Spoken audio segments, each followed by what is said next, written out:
24 फरवरी 2019 की रात पाकिस्तान के खैबर पख्तूनख्वा प्रांत के एक शांत पहाड़ी इलाके में लोग अपनी रोजमर्रा की जिंदगी में व्यस्त थे। कुछ सो चुके थे, कुछ को अंदाजा भी नहीं था कि आने वाले कुछ मिनट उनके देश की सुरक्षा सोच, राजनीति और पूरी दुनिया की नजर बदल देंगे। अचानक आसमान में हलचल हुई। न कोई लंबा युद्ध शुरू हुआ, न सीमा पर लाखों सैनिक उतरे, न टीवी पर पहले से कोई चेतावनी चली। लेकिन कुछ मिनटों की इस कार्रवाई ने भारत पाकिस्तान संबंधों के इतिहास में एक नया अध्याय जोड़ दिया। सुबह होते ही पूरी दुनिया में एक ही सवाल था, क्या हुआ? भारत ने दावा किया कि उसने आतंकी ठिकाने पर हमला किया है। पाकिस्तान ने कहा, कोई बड़ा नुकसान नहीं हुआ। दुनिया उलझ गई, लोग बंट गए और सच पर बहस शुरू हो गई। तो आखिर बालाकोट एयर स्ट्राइक क्या थी? पाकिस्तान को कितना नुकसान हुआ? और क्या यह हमला सिर्फ बमों से ज्यादा एक रणनीतिक संदेश था? इस कहानी की शुरुआत होती है 14 फरवरी 2019 से। जम्मू कश्मीर के पुलवामा में सीआरपीएफ जवानों का एक बड़ा काफिला गुजर रहा था। सब कुछ सामान्य लग रहा था। तभी एक आत्मघाती हमलावर विस्फोटकों से भरी गाड़ी लेकर काफिले से टकरा गया। एक भयानक धमाका हुआ। कुछ ही सेकंड में देश ने अपने 40 से ज्यादा जवान खो दिए। पूरे भारत में शोक की लहर दौड़ गई। हर घर में दुख था, हर शहर में गुस्सा था और हर जगह एक सवाल था, अब क्या होगा? इस हमले की जिम्मेदारी जैश-ए-मोहम्मद नाम के आतंकी संगठन ने ली। यह वही संगठन था जो पहले भी भारत में कई हमलों से जोड़ा जाता रहा था। भारत के लिए यह सिर्फ आतंकवादी हमला नहीं था, यह देश की सुरक्षा पर सीधी चुनौती थी। भारत सरकार पर दबाव बढ़ने लगा। लोग सिर्फ बयान नहीं चाहते थे, इस बार जवाब चाहिए था। ऐसा जवाब जिसे दुनिया भी देखे और दुश्मन भी महसूस करे। दिल्ली में लगातार उच्च स्तरीय बैठकें शुरू हुईं। प्रधानमंत्री, राष्ट्रीय सुरक्षा सलाहकार, सेना और वायुसेना के वरिष्ठ अधिकारी, खुफिया एजेंसियां सब विकल्पों पर विचार कर रहे थे। क्या सीमा पर जवाब दिया जाए? क्या स्पेशल फोर्स भेजी जाए? क्या सिर्फ कूटनीतिक दबाव बनाया जाए? लेकिन इस बार फैसला कुछ अलग था। भारत ने सिर्फ सीमा के पास हमला करने के बजाय पाकिस्तान के अंदर गहराई में स्थित एक जगह को चुना, बालाकोट। बालाकोट पाकिस्तान के खैबर पख्तूनख्वा प्रांत में स्थित एक पहाड़ी क्षेत्र है। भारतीय खुफिया एजेंसियों के अनुसार यहां जैश-ए-मोहम्मद का एक बड़ा प्रशिक्षण केंद्र था, जहां नए आतंकियों को ट्रेनिंग दी जाती थी। यह चुनाव अपने आप में एक बड़ा संदेश था। अगर हमला एलओसी के पास होता तो उसे सामान्य सीमा संघर्ष कहा जा सकता था, लेकिन पाकिस्तान के अंदर गहराई में हमला करने का मतलब था, अगर खतरा कहीं भी पैदा होगा तो जवाब भी कहीं भी पहुंच सकता है।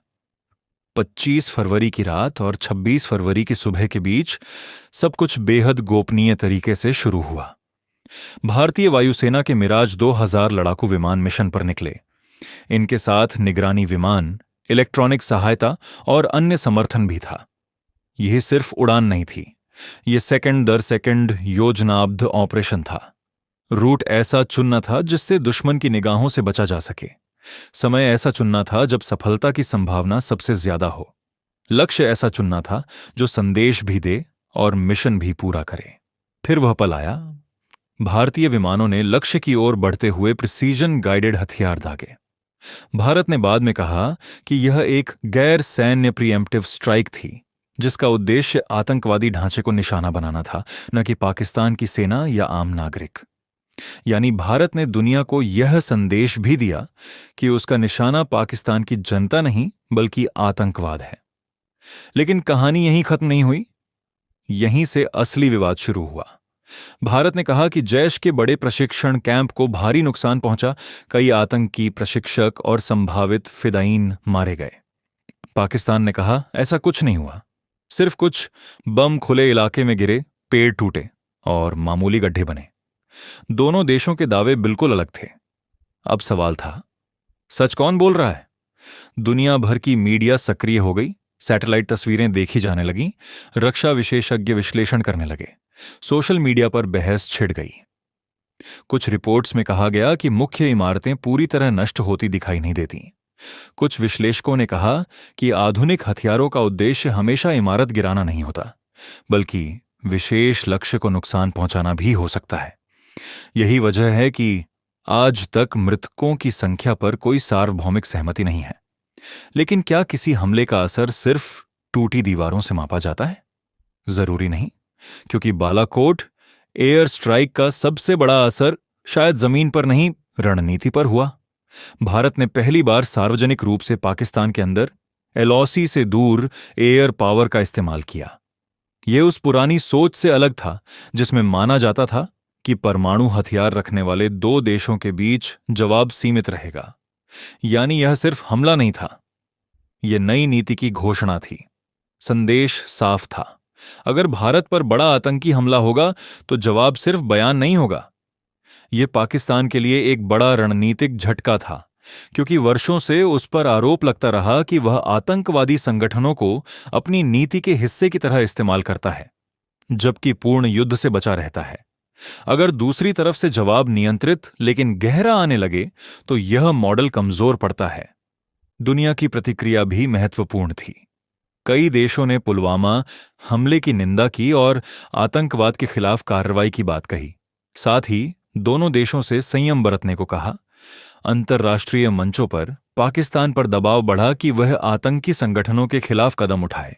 यानी भले बमों का असर विवादित रहा हो, लेकिन कूटनीतिक असर साफ था।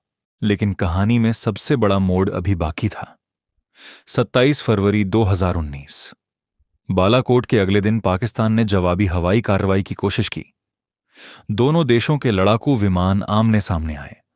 हवा में तनाव था, हर सेकंड निर्णायक बन चुका था। इसी दौरान भारतीय वायुसेना के विंग कमांडर अभिनंदन वर्धमान का MiG-21 विमान गिर गया। वे पाकिस्तान की तरफ जा गिरे और पकड़े गए।